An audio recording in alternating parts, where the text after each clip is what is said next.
ഈ വീഡിയോയിൽ വളരെ ഇമ്പോർട്ടൻ്റ് ആയിട്ടുള്ള ഒരു വിഷയമാണ്. പ്രത്യേകിച്ച് റഷ്യ ഉക്രൈനുമായിട്ട് ബന്ധപ്പെട്ട വിഷയം. അതേപോലെ അമേരിക്കയിൽ ഒരു American senator, senior senator Lincy Graham, പുള്ളിക്കാരൻ അന്തരിച്ചു. പെട്ടെന്നുണ്ടായ ഒരു അസുഖം, അങ്ങനെ ഹോസ്പിറ്റലൈസ് ചെയ്യപ്പെടുന്നു, അങ്ങനെ ഡെത്ത് ഡിക്ലെയർ ചെയ്യുന്നു. അപ്പോൾ അങ്ങനെ പെട്ടെന്നാണ് ഇത് സംഭവിച്ചത്. റഷ്യയും ഉക്രൈനുമായിട്ട് ബന്ധപ്പെട്ട വിഷയത്തിൽ യൂറോപ്പിന് അനുകൂലമായിട്ട് ഈ യുദ്ധം അവസാനിപ്പിക്കാൻ പറ്റാത്തതിൻ്റെ ഒരു സാഹചര്യം, അതുപോലെ തന്നെ നാറ്റോയിലുണ്ടായ ഒരു വഴിത്തിരിവ്, അമേരിക്ക നാറ്റോയെ ഡൈവേർട്ട് ചെയ്ത് വിടാൻ തീരുമാനിക്കുന്നുണ്ട്. അതായത് യൂറോപ്യൻ സെൻട്രിക്, റഷ്യക്കെതിരെ നിലപാടെടുത്ത് ഒരു സംഘടന രൂപീകരിച്ച ആ ഒരു പശ്ചാത്തലം, സെക്കൻഡ് വേൾഡ് വാർ ആഫ്റ്റർവേർഡ്സ്, അതിൽ നിന്നും വളരെ വ്യത്യസ്തമായ നിലപാട് സ്വീകരിച്ചുകൊണ്ട് ഇത്തവണത്തെ അങ്കാറയിൽ വെച്ച് നടന്ന നാറ്റോ സബ്മിറ്റ് അമേരിക്ക അതിനെ ഡൈവേർട്ട് ചെയ്ത് Indo Pacific plus China against എന്നുള്ള നിലയിലേക്ക് മാറ്റി തീർക്കാനാണ് ശ്രമിക്കുന്നത്. നാറ്റോയുടെ ഒരു മോട്ടോ തന്നെ മാറുകയാണ്. അതാണ് പ്രധാനമായിട്ട് അങ്കാറയിൽ വെച്ചിട്ട് നടത്തിയ നാറ്റോ സബ്മിറ്റിൽ പ്രധാനമായിട്ട് ഉരുത്തിരിഞ്ഞു വന്നത്. ഇത്രയും നാളും നാറ്റോയിൽ പ്രത്യേകിച്ചും യൂറോപ്പിൻ്റെ വെൽനെസ്, പ്രത്യേകിച്ച് നാറ്റോ രാജ്യങ്ങളുടെ സോവറിനിറ്റി, ഇതുമായിട്ടൊക്കെ ബന്ധപ്പെട്ടാണ് ചർച്ചകൾ കൂടുതൽ ഫോക്കസ് ചെയ്തിരുന്നത്. അവരുടെ കോൺട്രിബ്യൂഷൻ, അവരുടെ ഡിഫൻസുമായിട്ട് ബന്ധപ്പെട്ട വിഷയങ്ങൾ, നാഷണൽ സെക്യൂരിറ്റി ഇഷ്യൂസ്, റഷ്യയുടെ ഏതെങ്കിലും തരത്തിലുള്ള ആധിപത്യത്തിനെ ചെറുത്ത് തോൽപ്പിക്കുക, പ്രത്യേകിച്ച് യൂറോപ്യൻ മേഖലയിൽ കിടക്കുന്ന രാജ്യങ്ങളിൽ ഏതെങ്കിലും രാജ്യത്തിനുള്ളിൽ റഷ്യയുടെ കമ്മ്യൂണിസ്റ്റ് പരമായിട്ടുള്ള ആ ഒരു ലീഡേഴ്സൊക്കെ എവിടെയെങ്കിലുമൊക്കെ എമർജായി വരുന്നെങ്കിൽ അതിനെയൊക്കെ അടിച്ചമർത്തുക, അവിടുത്തെ ഇലക്ഷൻസിനെ സ്വാധീനിക്കുക, അവിടെയൊക്കെ തന്നെ യൂറോപ്യൻ യൂണിയനോടും നാറ്റോയോടും അനുകമ്പയുള്ള അനുകൂല നിലപാടുള്ള നേതാക്കളെ കൊണ്ട് പ്രതിഷ്ഠിക്കുക. ഇതൊക്കെ തന്നെയായിരുന്നു നിരന്തരം നാറ്റോയിൽ നടന്നുകൊണ്ടിരുന്ന വിഷയങ്ങൾ. പക്ഷേ ഇപ്പം പ്രധാനമായിട്ട് നാറ്റോ ഒരു യൂസ്ലെസ് ആയിട്ടുള്ള പരിപാടിയായിട്ട് മാറി വന്നിരിക്കുകയാണ്. പ്രത്യേകിച്ച് അമേരിക്കയുടെ ഒരു കോൺട്രിബ്യൂഷൻ നാറ്റോയെ സംബന്ധിച്ചിടത്തോളം വളരെ വീക്കായിട്ടുള്ള ഒരു സിറ്റുവേഷനിലൂടെയാണ് കടന്നു പോയിക്കൊണ്ടിരിക്കുന്നത്. അമേരിക്ക അത്ര സ്ട്രോങ് ആയിട്ട് യൂറോപ്പ് സെൻട്രിക് നാറ്റോയിലേക്ക് ഫോക്കസ് ചെയ്യുന്നില്ല. അതിന് പകരം നാറ്റോയെ ചൈനയ്ക്കെതിരെ തിരിയാനുള്ള നിലപാടിലേക്ക് പ്രേരിപ്പിക്കുന്ന രീതിയിലാണ് അമേരിക്കയുടെ ഇത്തവണത്തെ നിലപാട്. ഇതിനോട് മറ്റുള്ള രാജ്യങ്ങൾ എങ്ങനെയാണ് പ്രതികരിക്കാൻ പോകുന്നത്?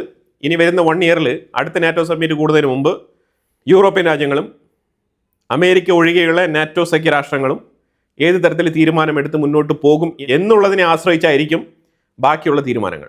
ഇനിയിപ്പോൾ നമ്മൾ ലിൻസി ഗ്രഹാമിൻ്റെ വിഷയത്തിലേക്ക് വന്നു കഴിഞ്ഞാൽ, സൗത്ത് കരോലിനയിൽ ജനിച്ച വ്യക്തിയാണ് ലിൻസി ഗ്രഹാം. 1955 പുള്ളിക്കാരൻ്റെ ജനനം. പുള്ളി ഇന്ന് മരണപ്പെട്ടിട്ടുണ്ട്. 71 വയസ്സാണ്. അസുഖം കൊണ്ടാണ് ഈ മരണം സംഭവിച്ചിരിക്കുന്നത്. പക്ഷേ പെട്ടെന്നായിരുന്നു സിംറ്റംസ് വന്നതും അസുഖം വന്നതും എല്ലാം തന്നെ പെട്ടെന്നായിരുന്നു. ഇനി അതുമായിട്ട് ബന്ധപ്പെട്ട മെഡിക്കൽ റിപ്പോർട്ട്സും കാര്യങ്ങളൊക്കെ പുറത്തു വരേണ്ടതുണ്ട്. മരണം സ്ഥിരീകരിച്ച സ്ഥിതിക്ക് ഞാനിത് വാർത്തയിൽ ഉൾപ്പെടുത്തിയെന്നേ ഉള്ളൂ. പക്ഷേ ലിൻസി ഗ്രഹാമിൻ്റെ മരണത്തിനപ്പുറം ഇന്ത്യയുടെ പെർസ്പെക്റ്റീവിൽ ലിൻസി ഗ്രഹാമിനെ നമ്മൾ ഒന്ന് വിലയിരുത്തേണ്ടതുണ്ട്. ഈ മൊമെൻറ്റിൽ ലിൻസി ഗ്രഹാം ഇന്ത്യയും അമേരിക്കയും തമ്മിലുള്ള റിലേഷൻഷിപ്പിൽ എത്രമാത്രം ഇമ്പോർട്ടൻ്റ് ആയിട്ടുള്ള ഒരു വ്യക്തിയായിരുന്നു, അതാണ് നമ്മളിവിടെ നോക്കേണ്ടത്. മിക്സ്ഡ് അഭിപ്രായങ്ങളാണ് ഉള്ളത്. പ്രത്യേകിച്ച് ഇന്ത്യയുമായിട്ട് ലോങ് ടേം സ്ട്രാറ്റജിക് പാർട്ട്ണർഷിപ്പ് വേണമെന്ന് ആഗ്രഹിക്കുന്ന കൂട്ടത്തിലാണ് ലിൻസി ഗ്രഹാം. നമ്പർ 1 പോസിറ്റീവാണ്. രണ്ടാമത്, ഇന്ത്യയുമായിട്ട് ഇൻഡോ പസഫിക്കിൽ ശക്തമായ രീതിയിലുള്ള ഡിഫൻസ് കോപ്പറേഷൻ വേണം. പ്രത്യേകിച്ച് ചൈനയ്ക്കെതിരെയുള്ള നിലപാടിൽ അമേരിക്ക ഇന്ത്യയോടൊപ്പം ശക്തമായ നിലപാടെടുത്ത് മുന്നോട്ട് പോകണമെന്ന് ആവർത്തിച്ച് അമേരിക്കൻ കോൺഗ്രസ്സിൽ അഭിപ്രായപ്പെട്ടിരുന്ന ഒരു ലോ മേക്കർ കൂടിയാണ് ലിൻസി ഗ്രഹാം. റിപ്പബ്ലിക്കൻ പാർട്ടിയെ പ്രതിനിധീകരിച്ച് 2003 മുതലേ US കോൺഗ്രസ്സിൽ ലിൻസി ഗ്രഹാം ഉണ്ട്. ട്രംപിൻ്റെ അഡ്മിനിസ്ട്രേഷനിൽ വളരെ ശക്തമായിട്ടുള്ള ഇൻഫ്ലുവൻസറാണ് ലിൻസി ഗ്രഹാം. ഇന്ത്യയുമായിട്ട് ഇത്തരത്തിലുള്ള ലോങ് ടേം റിലേഷൻഷിപ്പ് വേണം, മികച്ച വ്യാപാര ബന്ധം വേണം, നല്ല ഡിഫൻസ് പാർട്ട്ണർഷിപ്പ് വേണം. ഇന്ത്യക്കുള്ളിൽ നിരവധി അമേരിക്കൻ പ്രോഡക്റ്റുകൾ, അമേരിക്കൻ കാർഷിക ഉൽപ്പന്നങ്ങളൊക്കെ വിൽക്കണം എന്നുള്ള താല്പര്യക്കാരനാണ് ലിൻസി ഗ്രഹാം.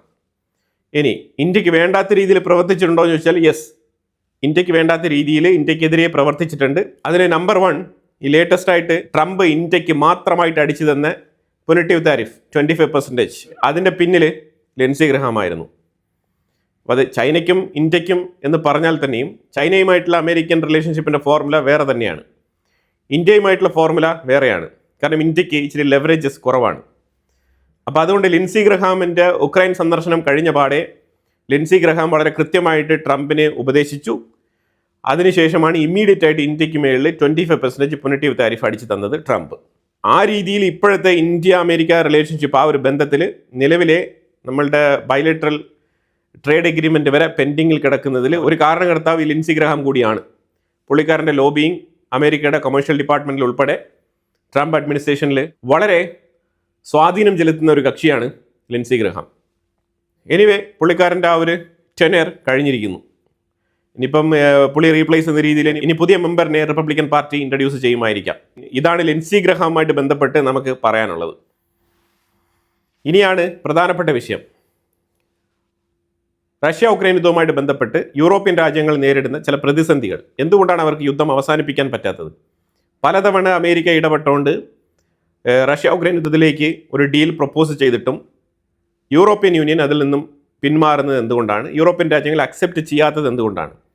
യുദ്ധം പെട്ടെന്ന് അവസാനിപ്പിച്ചാൽ അത് യൂറോപ്പിന് നല്ലതല്ല എന്നുള്ള നിഗമനങ്ങൾ പല സ്ഥലങ്ങളിൽ നിന്നും വരുന്നുണ്ട്. പല അനലിസ്റ്റുകളും യൂറോപ്യൻ അനലിസ്റ്റുകളും ഇതുമായിട്ട് ബന്ധപ്പെട്ട റിപ്പോർട്ടുകൾ പുറത്തിറക്കിയിട്ടുണ്ട്. യൂറോപ്യൻ യൂണിയൻ്റെ ഒഫീഷ്യൽ നിലപാട് ഇതാണെന്ന് ചോദിച്ചാൽ അങ്ങനെ ഒരു ഒഫീഷ്യൽ നിലപാട് എവിടെയും പ്രസിദ്ധീകരിക്കപ്പെട്ടിട്ടില്ല.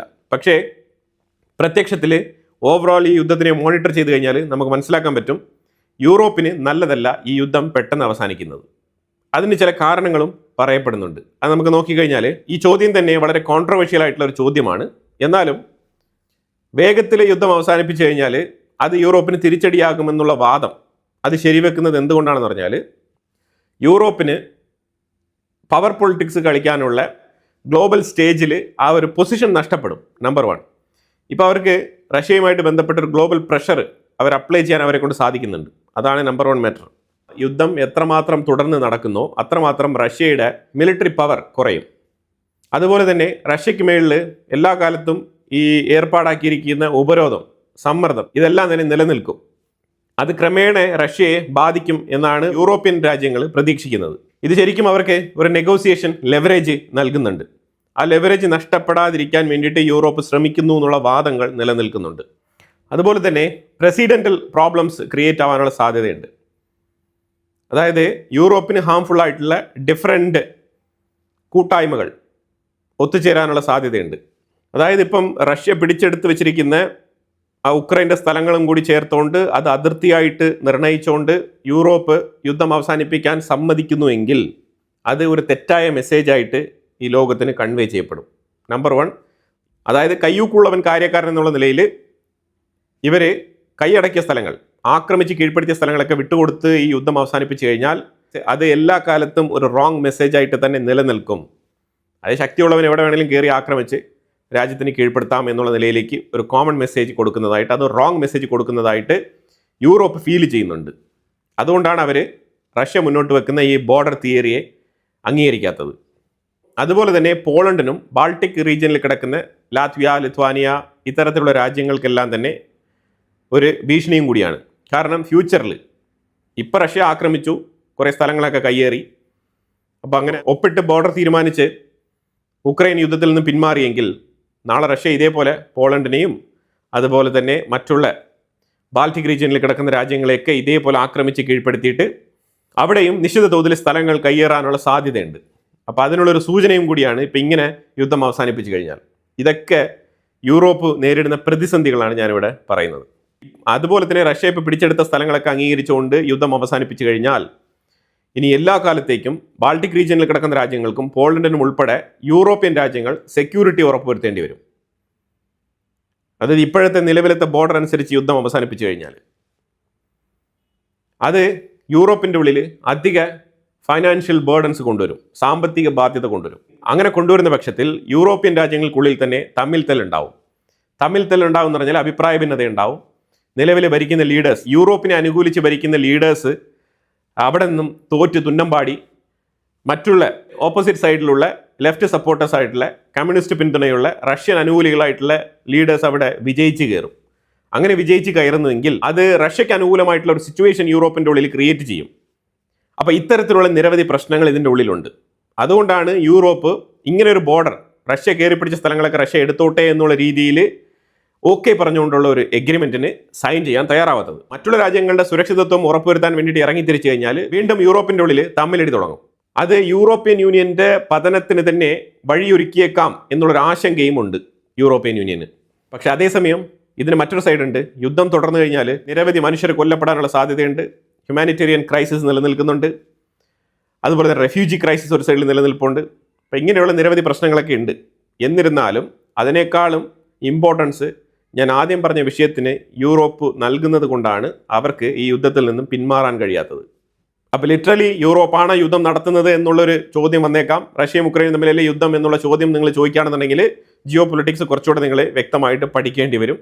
യൂറോപ്പ് തന്നെയാണ് യുദ്ധം നടത്തുന്നത്, ഉക്രൈൻ ത്രൂ നടത്തുന്നു എന്ന് മാത്രം. പിന്നെ യുദ്ധം ഇങ്ങനെ നീണ്ടു നിൽക്കുകയാണെന്നുണ്ടെങ്കിൽ എനർജി ക്രൈസിസ് അത് അങ്ങേയറ്റം വരെ ഉണ്ടാവും, അതിൽ യാതൊരു മാറ്റമില്ല.